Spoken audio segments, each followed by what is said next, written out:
Man, the NBA trade season never disappoints, but this week was extra spicy. Samaria, Luka got traded for AD. De'Aaron Fox got traded for a churro.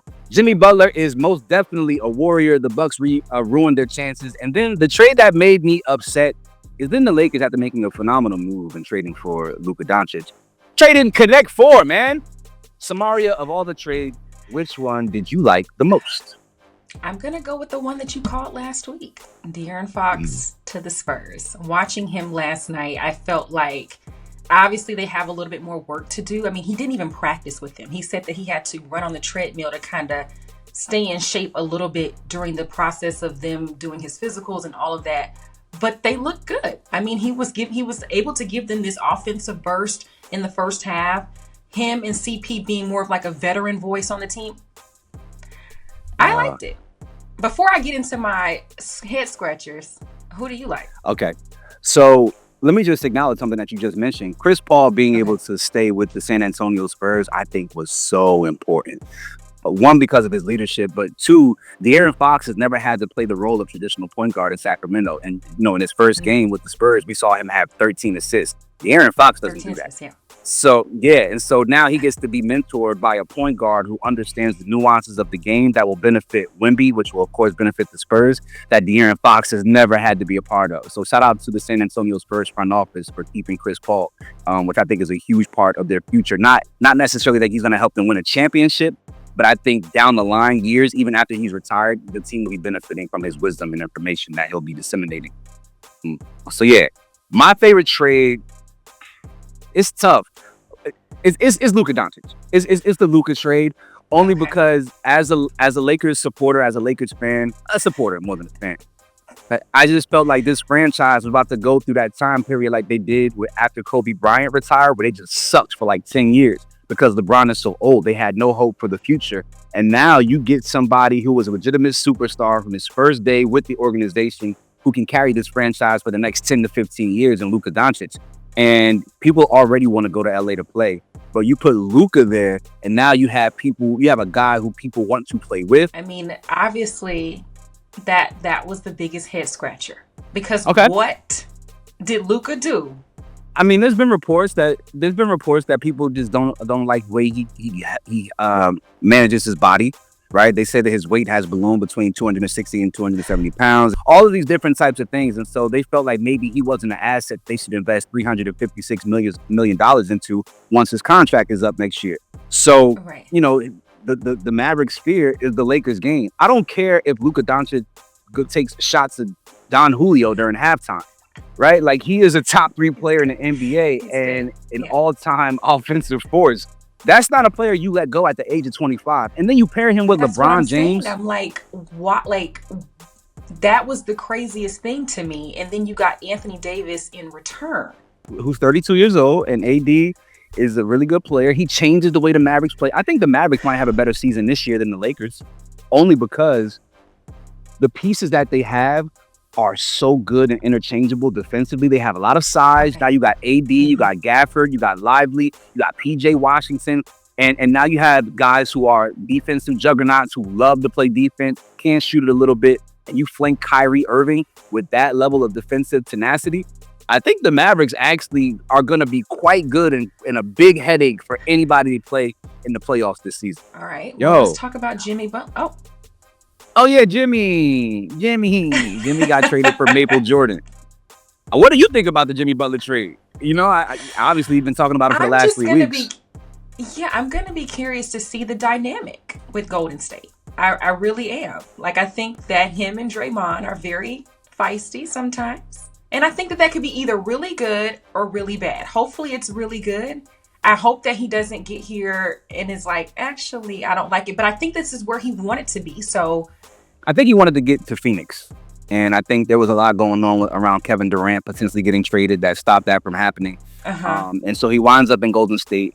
I don't worry about the fit between him and Draymond. I think two people like that, it's like the Bash brothers from the Mighty Ducks. No, that's what I'm saying. They're going to be feisty with other people, not against each other. I don't think they'll be I think they'll be feisty. Okay. Yes. Yeah. Got you. Yeah, for sure. I think Draymond will pull the best out of Jimmy, and vice versa. My only thing with Jimmy though is he's not a floor spacer. And I think one of the big parts of the Warriors' success obviously has been their 3-point shooting, and that hasn't just been Steph Curry. Of course, that was Klay Thompson. But Jimmy maybe slots into like a super 2.0 version of Iguodala. You know, a do-it-all guy who scores a little bit, scores in the mid-range, gets to the cup. But it's going to be an interesting fit because I think that what Jimmy does well is not necessarily how the Warriors play. So I'm looking forward to seeing how it all comes together. Right now, the Warriors, I think, are 11th in the Western Conference outside of both the playoffs and play-in. Does Jimmy change that? Maybe. Yeah, then you traded away Wiggins and Schroeder. So... Yeah, listen, man, I hope Schroeder gets bought out down to Miami and he ends up a Los Angeles Laker. That would be magnifique. Yeah, I don't know. Another trade that really blew my mind was Chris Middleton going to DC for Kyle Kuzma. I don't know what the hell Milwaukee was thinking. Kyle Kuzma has been playing Pop Warner basketball, not even football, Pop Warner basketball for the last 3 years. He's been playing on a summer league team with the Washington Wizards. I don't know if he knows how to play winning basketball anymore. And the Bucks are in win now mode when you have Giannis and Dame. So like, why are you bringing in, of all people, Kyle Kuzma? And Chris Middleton maybe was on his last leg. His ankles are not doing well. But like, you want to trade him for a guy who's been playing in obscurity? I just don't see the fit. Okay, let's go back to Luka in the Lakers and all the conspiracy theories. I think that's been the biggest thing. One of the ones that I've seen is that LeBron did not know about the trade. He didn't.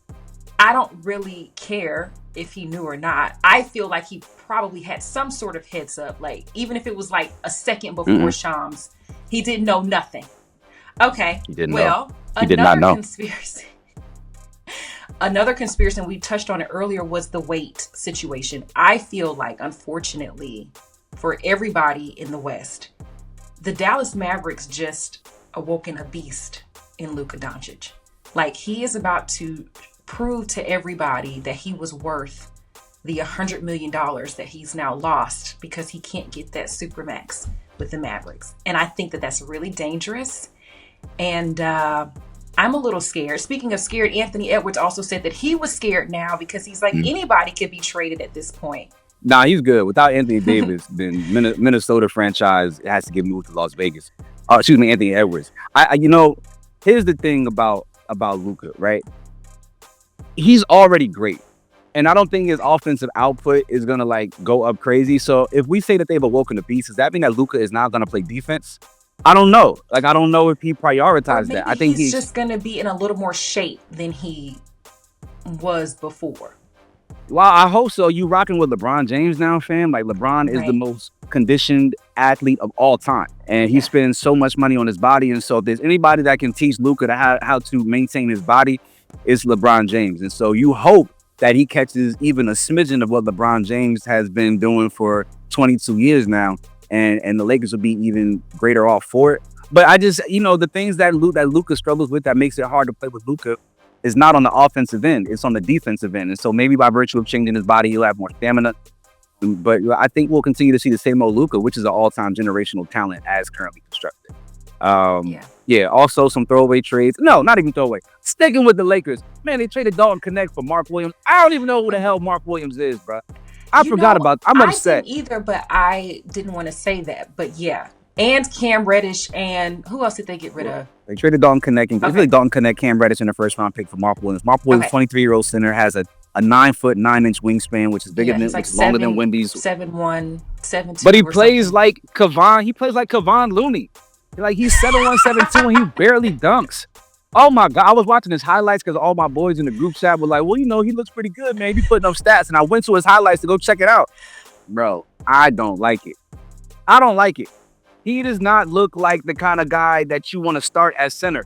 And respectfully, not the kind of guy who is ready to win now. And with a 40-year-old LeBron James, you needed a center who's a little bit further along, who also has been playing serious basketball. He's been playing with LaMelo Ball for his whole career, which has just started last year. And so I don't understand. Like, why not go get Robert Williams from Portland? Why not, sign Dwight Howard? He's been crying and complaining on the internet for months now.